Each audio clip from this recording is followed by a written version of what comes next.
Hello guys, welcome to your YouTube channel agriculture and GK. मेरा नाम है सौरभ बारावाल और आज हम बात करेंगे ऑर्गेनिक फार्मिंग के बारे में। ये ऑर्गेनिक फार्मिंग का सेकंड लेक्चर है। फर्स्ट लेक्चर का लिंक डिस्क्रिप्शन में दिया गया है। अगर आपने फर्स्ट लेक्चर नहीं देखा है तो प्लीज़ फर्स्ट लेक्चर भी देखिए, मोस्ट इम्पोर्टेंट पार्ट है वो भी। इससे पहले हम टॉपिक शुरू करें, मैं आपको बता दूं कि अगर आप किसी भी एग्रीकल्चर से रिलेटेड एंट्रेंस एग्ज़ाम की प्रिपरेशन कर रहे हैं तो आप हमारे व्हाट्सएप ग्रुप से जुड़ सकते हैं। वहाँ पे आपको अपकमिंग एग्ज़ाम से रिलेटेड गाइडेंस प्रोवाइड की जाएगी और बेस्ट स्टडी मटेरियल भी प्रोवाइड किया जाएगा। So with no further delay चलिए शुरू करते हैं। फर्स्ट टॉपिक है बायो फर्टिलाइज़र। जो बायो फर्टिलाइज़र्स हैं ये बेसिकली लिविंग माइक्रो ऑर्गेनिजम्स हैं जिनको हम या तो सीड ड्रेसिंग की तरह यूज़ करते हैं या फिर प्लांट सरफेस पे अप्लाई करते हैं, स्प्रे करते हैं, डस्टिंग करते हैं या फिर राइजोस्पेयर में डालते हैं। राइजोस्पेयर जहाँ पे रूट्स प्रेजेंट होती है वो राइजोस्पेयर है। अब ये क्या करते हैं कि जो न्यूट्रिएंट्स अवेलेबल है डिफरेंट फॉर्म में, ये उनको अवेलेबल फॉर्म में कन्वर्ट कर देते हैं, जिससे प्लांट्स के लिए उन न्यूट्रिएंट्स की अवेलेबिलिटी बढ़ जाती है। अब बायो फर्टिलाइज़र्स की क्लासिफिकेशन है, उसको डिवाइड किया गया है। नाइट्रोजन फिक्सेशन के लिए पहले देखते हैं तो वो है पहले फ्री लिविंग, एसोसिएटिव सिम्बायोटिक और सिम्बायोटिक। फ्री लिविंग वो होते हैं जिनको किसी के साथ की ज़रूरत नहीं होती नाइट्रोजन फिक्सेशन के लिए। एसोसिएटिव सिम्बायोटिक जिनको ज़्यादा क्लोजली बाउंड होके वो एसोसिएट नहीं होते हैं, और सिम्बायोटिक एसोसिएशन जो क्लोजली बाउंड होते हैं और उनको एक दूसरे पे ही डिपेंड रहना पड़ता है और वो साथ मिलकर नाइट्रोजन फिक्सेशन करते हैं। फ्री लिविंग के एग्जांपल हैं एजोटोबैक्टर, बेनर्जिका, क्लोस्ट्रीडियम और एनाबिना नोस्टोक। यहाँ पे कुछ बुक्स में लिखा गया है कि एनाबिना एक सिम्बायोटिक है और कुछ बुक्स में लिखा है कि ये फ्री लिविंग है। एसोसिएटिव का एक बहुत इंपॉर्टेंट एग्जांपल है एजोस्प्रिलियम। वैसे तो एजोटोबैक्टर और एजोस्प्रिलियम दोनों ही मोस्ट इम्पोर्टेंट हैं और बेसिकली ये वीट में यूज़ किए जाते हैं। और राइजोबियम, अजोला और फ्रैंकिया ये सिम्बायोटिक एसोसिएशन के एग्जांपल है। फ्रैंकिया एक मोस्ट इम्पोर्टेंट बायो फर्टिलाइज़र है क्योंकि ये non nodule forming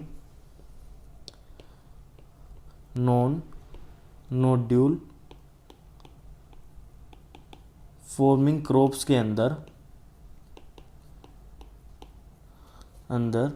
nitrogen fixation करता है नोड्यूल फॉर्मेशन से। अब उसके बाद करते हैं हम बात नॉन सिम्बायोटिक एसोसिएशन। अब नॉन सिम्बायोटिक एसोसिएशन ये एक दूसरी टाइप की क्लासिफिकेशन है। इसमें एरोबिक और एनएरोबिक के बेस पे है। एरोबिक में एजोटोबैक्टर, एजोस्प्रिलियम जो कि एसोसिएटिव सिम्बायोटिक का भी एग्जांपल है, माइकोबैक्टीरियम, एजोमोनाज, ये एरोबिक में आ जाता है। अब देखेंगे हम क्लोस्ट्रीडियम को आगे।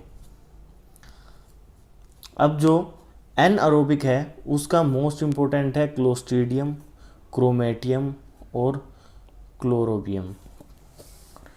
तो जो क्लोस्ट्रीडियम है वो एक मोस्ट इम्पोर्टेंट एग्जांपल है anaerobic non symbiotic associative nitrogen fixation fertiliser.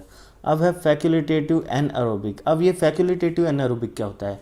जो majorly in presence of oxygen, मतलब जिनको मेजरली तो ऑक्सीजन की प्रेजेंस की रिक्वायरमेंट होती है but also can fix in absence, पर वो ऑक्सीजन के अब्सेंस में भी नाइट्रोजन फिक्सेशन कर सकते हैं, जिसका एग्जांपल है most famous example Bacillus, Rhodospirillum and टर्बैक्टर। तो बैसिलस मोस्ट इम्पोर्टेंट है।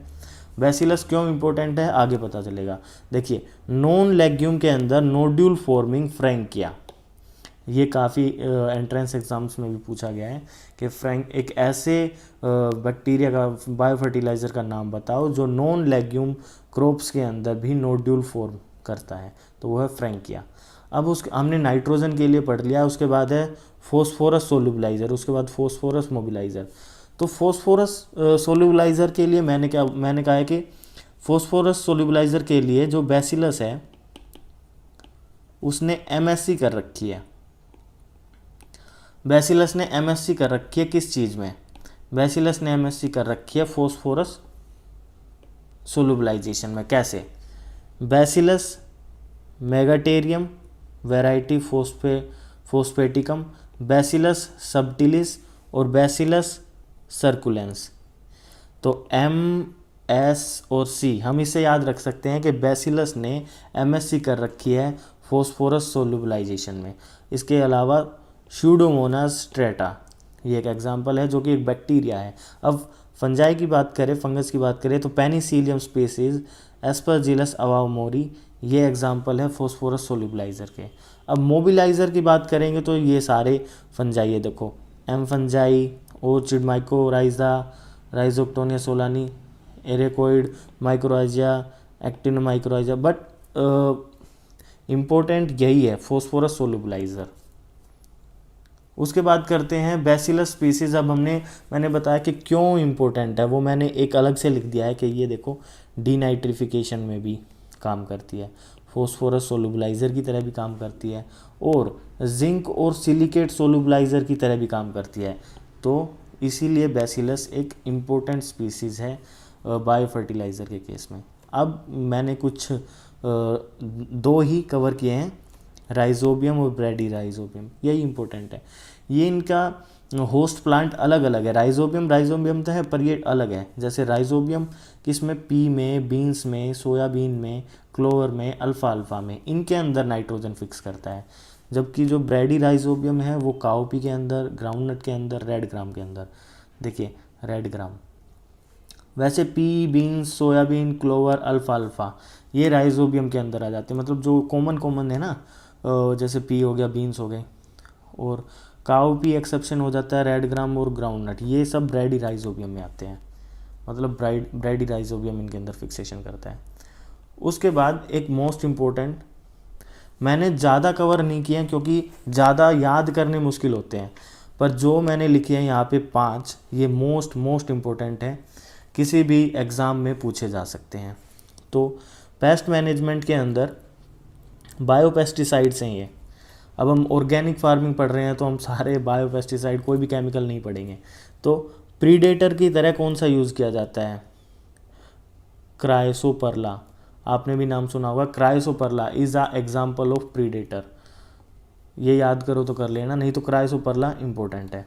उसके बाद एग पैरासिटोइड, ये है ट्राइकोग्रामा। अब देखो एक होता है ट्राइकोग्रामा और एक होता है ट्राइकोडर्मा, ठीक है। एक होता है ट्राइकोग्रामा, एक होता है ट्राइकोडर्मा। ट्राइकोडर्मा क्या है, ये है बायो फंजीसाइड, ये है बायो फंजीसाइड। और ये ट्राइकोग्रामा क्या है, ये है एग पैरासिटोइड। तो जो एग्जामिनर है उसको पता है कि जो स्टूडेंट्स हैं वो इस चीज़ में कंफ्यूज होते हैं, तो आप इस चीज़ में कंफ्यूज मत होना कि ट्राइकोग्रामा क्या है और ट्राइकोडर्मा क्या है। ट्राइकोडर्मा एक बायो फंजीसाइड है और ट्राइकोग्रामा एक एग पैरासिटोइड है। हम बात करते हैं लार्वल पैरासिटोइड की, वो है हेब्राब्राकोन स्पीसीज़। उसके बाद है इंसेक्ट पैथोजन, हेलिकोवर्पा आर्मिजेरा, ये भी मोस्ट इम्पोर्टेंट है। एनपीवी मतलब न्यूक्लियोपोलीहाइड्रोसिस वायरस, और बैसिलस थ्रोजेनेसिस कौन नहीं जानता, बीटी कोटन, ठीक है। तो ये बीटी भी एक तरह से बायोपेस्टिसाइड की तरह यूज़ किया जाता है। इसके बाद है वीड मैनेजमेंट। देखिए वीड मैनेजमेंट से क्वेश्चन आते हैं और किस टाइप के आते हैं, बहुत आसान आते हैं, पर वो एग्ज़ाम पॉइंट के टाइम पे हमें बहुत कॉम्प्लिकेट लगते हैं। कि बोल देंगे टिलेज होइंग, टिलेज पूछ लेंगे, टिलेज किस में आएगा, क्या वो मैकेनिकल में आएगा, क्या वो कल्चरल में आएगा, क्या वो जेनेटिकल में आएगा, ठीक है, क्या वो फिज़िकल में आएगा, ऐसा पूछ लेंगे। तो हमें याद रखना है कि किस में कौन कवर होते हैं। टिलेज, ब्लाइंड टिलेज हो गया, ये होइंग हो गया, हैंड वीडिंग हो गया, डिगिंग हो गया, सिकलिंग हो गया, मूविंग हो गया, बर्निंग हो गया, फ्लडिंग हो गया, मल्चिंग हो गया। अब मल्चिंग का केस क्या है कि हमारे ही आईसीआर के बुक्स में ही, टीएनए के बुक्स में, मतलब 2-3 ऐसे सोर्स है जिनमें इस चीज़ को थोड़ा सा क्या बनाया गया है, कॉम्प्लिकेट बनाया गया है कि मल्चिंग क्या मैकेनिकल में आएगा या कल्चरल में आएगा, ऐसा दोनों में कन्फ्यूज़न क्रिएट किया गया है। तो मल्चिंग का अगर आपको किसी को फिक्स पता हो तो आप बताना, नहीं तो दोनों में ही लिखा हुआ है। उसके बाद पढ़ते हैं हम कल्चरल मेथड में। कल्चरल मेथड में मोस्ट इंपॉर्टेंट क्रॉप रोटेशन, उसके बाद समर टिलेज, उसके बाद इंटरक्रॉपिंग, उसके बाद वैरायटी सिलेक्शन, सैनिटेशन, मल्चिंग, देखो मल्चिंग आ गया, उसके बाद है हैरोइंग और कल्टीवेटर। ठीक है, अब देखो हैरोइंग और कल्टीवेटर, आप कहोगे कि हैरोइंग और कल्टीवेटर तो मैकेनिकल है, नहीं, हैरोइंग और कल्टीवेटर का हम यूज़ करते हैं वीड मैनेजमेंट में, और वीड मैनेजमेंट एक इंट्रा कल्चरल ऑपरेशन है, और इंट्रा कल्चरल ऑपरेशन के लिए हम ये यूज़ करते हैं। ठीक है, तो अगर इंट्रा कल्चरल ऑपरेशन में यूज़ कर रहे हैं तो वो कल्चरल मेथड में ही आएगा, अगर वो पहले यूज़ कर रहे हैं तो वो मैकेनिकल में आ जाएगा। उसके बाद है biological weed control. Biological weed control ये भी एक इम्पोर्टेंट पार्ट है। जैसे पहला है कि कंट्रोल प्रिकली पियर, मतलब ओपनचिया स्पीसीज। ठीक है, इसके लिए क्या है, लार्वे ऑफ कैक्टोब्लास्टिक कैक्टोरम, कैक्टोब्लास्टिक कैक्टोरम जो कि एक मोथ बोरर है, जो कि एक मोथ बोरर है। अब बोरर से आपको पता ही चल गया होगा कि ये क्या करेगा, ये क्या करेगा, ये टनल्स बना देगा प्लांट में और उसको डिस्ट्रॉय कर देगा। अगर यही बात करें हम इंडिया में क्या यूज़ किया जाता है ओपनचिया स्पीसीज़ के अगेंस्ट, तो वो है कोकिनियल इंसेक्ट, कोकिनियल इंसेक्ट जिसका नाम है डेक्टिलोपियस इंडिकस, डेक्टिलोपियस टोमेंटोसस। ठीक है, डेक्टिलोपियस, देखिए नाम भी कितने मिल रहे हैं, डेक्टिलोपियस इंडिकस और कैक्टोब्लास्टिक कैक्टोरम या फिर ओपनचिया, मतलब प्रिकली पियर, मतलब ये थोड़े नाम मिलते जुलते से हैं। ठीक है, उसके बाद है लेंटेना कैमेरा, सब ने नाम सुना है, इंपॉर्टेंट है। लेंटेना कैमेरा को कंट्रोल करने के लिए याद भी रहेगा क्रोकिडोसीमा लेंटेना, लेंटेना लेंटेना याद भी रहेगा, इसकी कोई दिक्कत भी नहीं, ये भी मोथ बोरर है, मोथ बोर से ये दोनों ही। उसके बाद है cactus species, Cuscuta species, sorry Cuscuta species in controlled by Melanagromyza cuscutae. देखा, तो ये भी आसानी से याद हो सकता है, ये भी आसानी से याद हो सकता है। उसके बाद है साइप्रस रोटुंडस, आपको तो पता ही है साइप्रस रोटुंडस। बैक्ट्रा वर्टुआना मोथ बोरर, ये भी मोथ बोरर है। उसके बाद है, ये ज़्यादा इंपॉर्टेंट नहीं है, herbivorous fish tilapia control algae, ये भी ज़्यादा इंपॉर्टेंट नहीं है। Non herbivorous fish control important नहीं है। तो इंपॉर्टेंट यही थे, इसके बाद आगे पढ़ते हैं।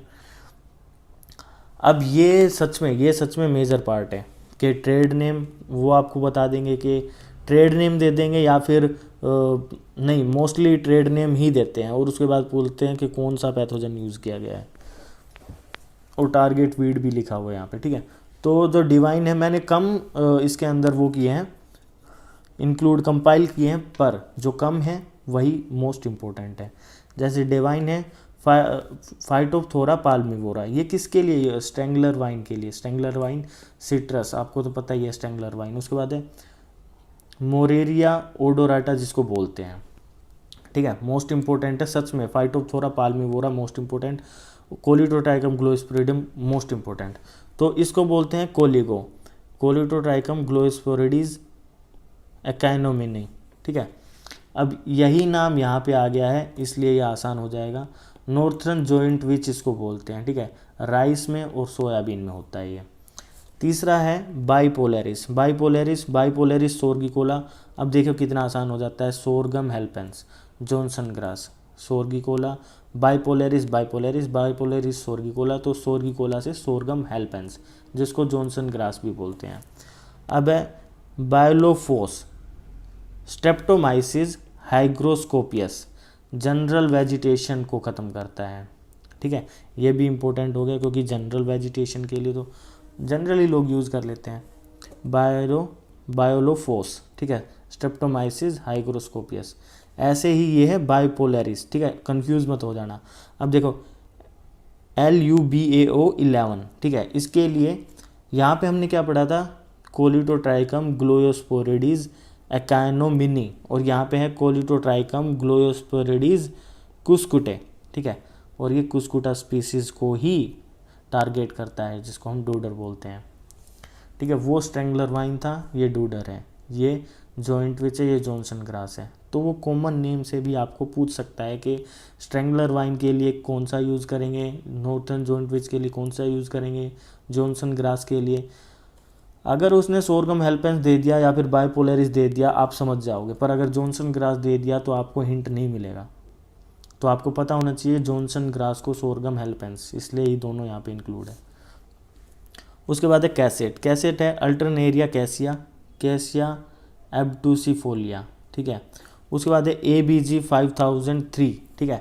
अब इसको मैंने कैसे याद रखा है, वैसे तो इसमें भी 11 है पर इसमें 5003 मतलब ज़्यादा है, तो मैंने इसको देखो सर्कोस्पोरा रोडमैनी, तो मैंने इसको मनी बोल दिया, मनी MONEY मनी, ठीक है। 5003 मनी, ठीक है। इकोर्निया क्रेसिपस, इकोर्निया क्रेसिपस वोटर हाइसिंथ, बहुत ज़्यादा एक कहें तो बहुत ही ज़्यादा पावरफुल वीड है वोटर हाइसिंथ। अगर एक पर जहाँ पे वोटर हाइसिंथ आ जाए तो उसको रिमूव करना सच में बहुत ज़्यादा मुश्किल है।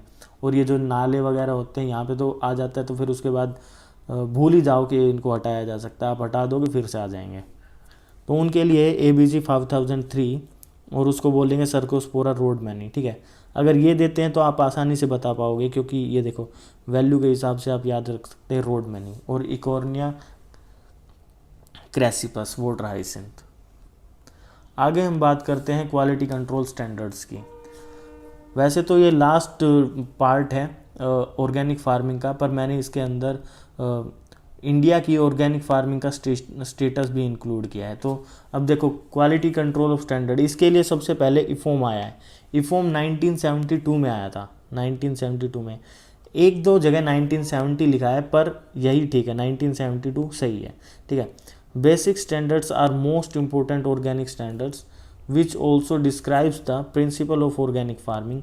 दीज आर द मदर, ठीक है, मदर ऑफ आएगा, mother of organic standard, sorry गलती होगी। तो मदर ऑफ ऑर्गेनिक स्टैंडर्ड है इफोम, जो 1972 में आया था। और ये कोई वो नहीं है कि standards setting on the national international level, ये कोई सर्टिफिकेशन नहीं है, नॉट फॉर सर्टिफिकेशन। ये खुद एक है जो जिनसे जो दूसरी सर्टिफिकेशन बॉडीज़ हैं वो इन स्टैंडर्ड्स को देख के खुद के स्टैंडर्ड्स डेवलप करती है। मतलब इनसे मतलब ये है कि इन स्टैंडर्ड्स को देख के वो अपने स्टैंडर्ड डेवलप करते हैं अपने कन्वीनियंस के हिसाब से, ठीक है, सर्टिफिकेशन स्टैंडर्ड बनाते हैं। अब उसके बाद आया FAO और WHO, इन दोनों ने मिलके क्या किया, एक 1999 में अपनी खुद की गाइडलाइन बनाई जिसको बोला जाता है कोडेक्स एलिमेंटेरियस, ठीक है। इम्पोर्टेंट है, मोस्ट इम्पोर्टेंट है कोडेक्स एलिमेंटेरियस। कब आया था, 1999 में आया था।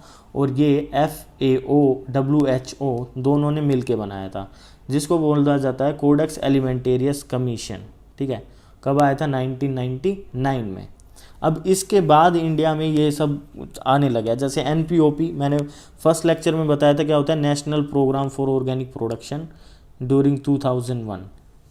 जब ये आया प्रोग्राम, उसके बाद स्टैंडर्ड के लिए एक स्टैंडर्ड्स आए, national standard for organic production, ठीक है। In India standard for organic agriculture were announced in May 2001, ठीक है। 1999, 2000, 2001, ठीक है।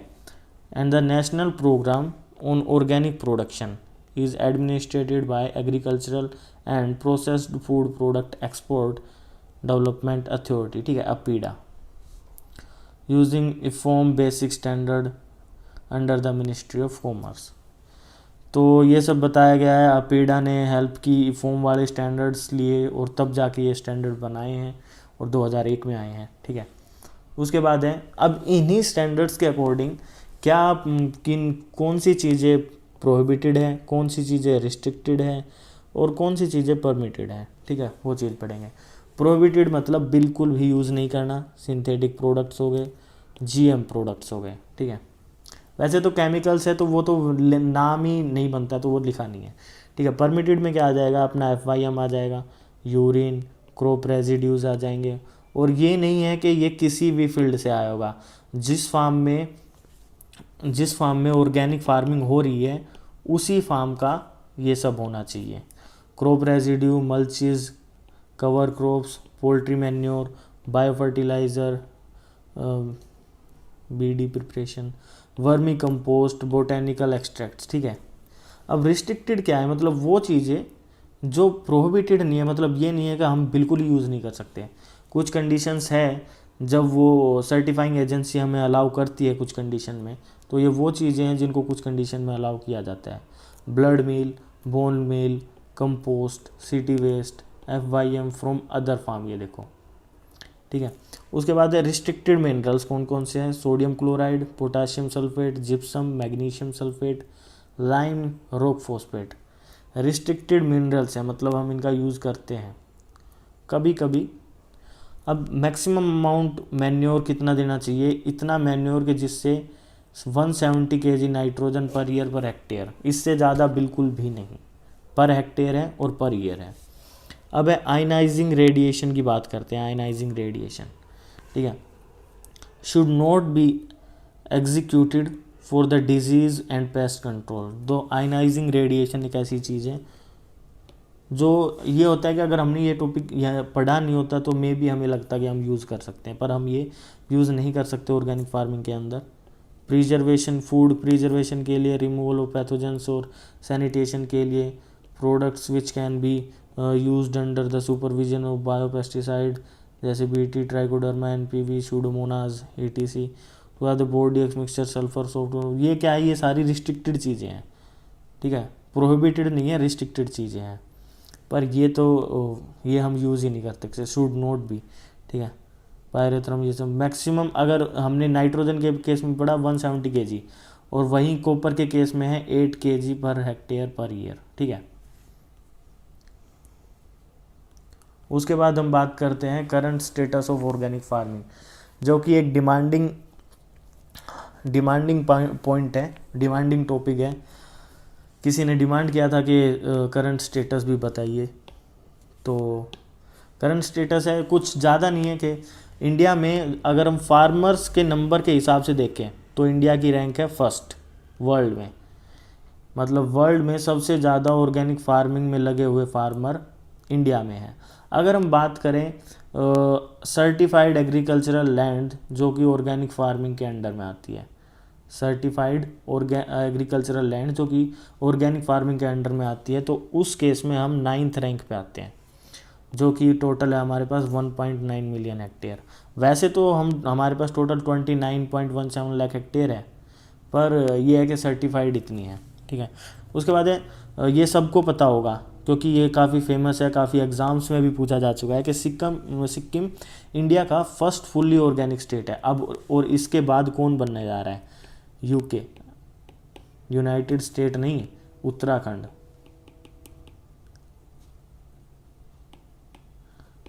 ठीक है। राइटिंग थोड़ी ऐसी है, चलो साफ लिखने की कोशिश करता हूँ।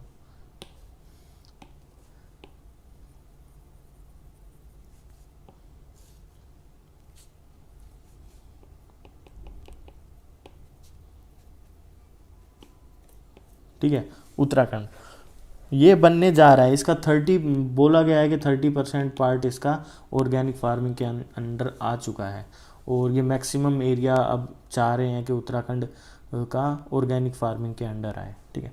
तो अगर वो हो जाता है तो 2024 तक का टाइम लिया गया है, ठीक है, 2024 तक का टाइम लिया गया है। तब तक वो 40% के अराउंड अपना टोटल एरिया ऑर्गेनिक फार्मिंग के अंडर ला देंगे, जिससे कि इंडिया का सबसे ज़्यादा एरिया इसी स्टेट में हो जाएगा ऑर्गेनिक फार्मिंग के अंडर में। अब देखते हैं कि assistance provide by the government. अब गवर्नमेंट ने ऑर्गेनिक फार्मिंग के लिए क्या असिस्टेंस प्रोवाइड की गई है? परंपरागत कृषि विकास योजना सबसे पहला है, जो कि वो देखा जाए तो सच में एक मोस्ट इम्पोर्टेंट स्कीम है, योजना है, जिसमें क्या किया जाता है? असिस्टेंस प्रोवाइड किया जाता है 50,000 पर हेक्टेयर पर 3 ईयर, ठीक है, 3 ईयर में दिया जाता है। और ये नहीं है कि ये एक बंदे को दिया जाएगा, ये दिया जाएगा एक पूरे cluster formation, training, certification and marketing support. अब देखो इसके लिए क्या है कि ये एक पूरे ग्रुप को दिया जाता है, और क्योंकि इसमें ज़्यादा एरिया के लिए इसकी जो टर्म एंड कंडीशन है उसमें ज़्यादा एरिया दिया गया है, तो उसके लिए ग्रुप बनाए जाते हैं, उनको प्रॉपर ट्रेनिंग दी जाती है, सर्टिफिकेशन दिया जाता है, और ये अमाउंट दिया जाता है। और अगर हम देखें तो इसका 62% एज अ इंसेंटिव दिया जाता है ताकि वो ऑर्गेनिक फार्मिंग के लिए इनपुट्स खरीद सकें, ठीक है। उसके बाद है mission organic value chain development in north eastern region. वैसे तो नॉर्थ ईस्टर्न रीजन इंडिया कुछ मतलब देखे तो गवर्नमेंट ज़्यादा उन पर ध्यान नहीं दे रही है, ये बात नहीं करनी चाहिए पर ध्यान नहीं दे रही है, कोई नहीं। वहाँ पे स्कीम्स ज़्यादा अभी इतनी हाई लेवल पे लागू नहीं हो रही है। जैसे ₹25,000 पर हेक्टेयर पर 3 ईयर, वहाँ पे 50,000 था, पर इनके लिए 25,000 पर हेक्टेयर पर ईयर दिया जा रहा है। और इसमें भी सेम वही है, पर इसमें थर्ड पार्टी दी गई जो सर्टिफाई करेगी, मतलब उनको थोड़ा सा हम पुश कर रहे हैं, सरकार पुश करने की कोशिश कर रही है धीरे धीरे, ताकि वो उनकी भी कंडीशन सुधर सके। ठीक है, उसके बाद है कैपिटल इन्वेस्टमेंट सब्सिडी स्कीम। ठीक है, इसके अंदर क्या किया जाता है, under soil health management scheme के अंडर आता है ये capital investment subsidy scheme. 100% assistance is provided to state government agencies for setting a mechanised fruit vegetable markets waste agro waste compost production unit. ठीक है, इसके लिए क्या है, 100% असिस्टेंस दी जाती है, मतलब ये काफ़ी अच्छी स्कीम है पेपर्स में। ठीक है, स्कीम्स पेपर में अच्छी होती है, अगर प्रैक्टिकली देखा जाए तो उतनी अच्छी नहीं होती, कहीं चर्चा नहीं है इन चीज़ों की। ठीक है, 100% असिस्टेंस दी जाती है। और किस लिए दी जाती है, ताकि एक पूरा ग्रुप या कोई एजेंसी, गवर्नमेंट हो चाहे प्राइवेट हो, ठीक है, वो क्या करे, जो फ्रूट वेजिटेबल मार्केट वेस्ट है, एग्रो वेस्ट कंपोस्ट है, उसका कंपोस्ट प्रोडक्शन यूनिट सेटअप करने के लिए 100% असिस्टेंस दी जाती है, जिसकी मैक्सिमम लिमिट देखो 1.9 लाख। ठीक है, 1.9 लाख पर यूनिट। ठीक है, 3,000 टोटल पर एनम, टीपीए क्या है, टोटल पर एनम। उसके बाद है similarly for individual private agencies assistance up to 33। ठीक है, cost limited to 63 lakh per unit as a capital investment is provided.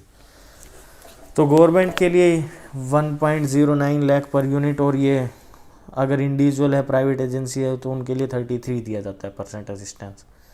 उसके बाद है national mission on oil seed and oil palm oil. ठीक है, तो फाइनेंशियल असिस्टेंस दी जाती है at 50% subsidy of to the tune for 300 पर hectare being provided for different components including biofertilizers, supply of rhizobium culture, phosphate solubilizing bacteria PSB, zinc solubilizing bacteria ZSB, azotobacter mycorrhizae, vermicompost। ठीक है, तो इस mission के under में जो palm oil या फिर और कोई ऑयल सीड के लिए प्रोडक्शन के लिए जो है एरियाज़, उनमें ये लागू की गई है और उनमें 50% असिस्टेंस दिया जाता है। और हम बात करें नेशनल फूड सिक्योरिटी मिशन, ये तो काफ़ी बड़ा मिशन है। Financial assistance is provided for promotion of bio fertiliser rhizobium. ठीक है, फाइनेंशियल असिस्टेंस प्रोवाइड की जाती है प्रमोशन ऑफ बायो फर्टिलाइजर। ठीक है, ताकि लोग ज़्यादा बायो फर्टिलाइजर यूज़ करें, जैसे Rhizobium, phosphorus solubilising bacteria at 50% of cost limited to 300 per hectare. ठीक है, तो इसके साथ हमारा लेक्चर कंप्लीट होता है। पूरा ऑर्गेनिक फार्मिंग आज इस लेक्चर के साथ कंप्लीट हो गया है, और उसके साथ इंडिया का ऑर्गेनिक फार्मिंग स्टेटस भी कवर हो गया है। अगर आपको ये वीडियो कंटेंट मटेरियल अच्छा लगा हो तो प्लीज़ वीडियो को लाइक करें। जो पार्ट अच्छा लगा है या फिर जहाँ पे कुछ कमी लगी है उसको मुझे कमेंट में बताइए, और please subscribe our channel. Thank you.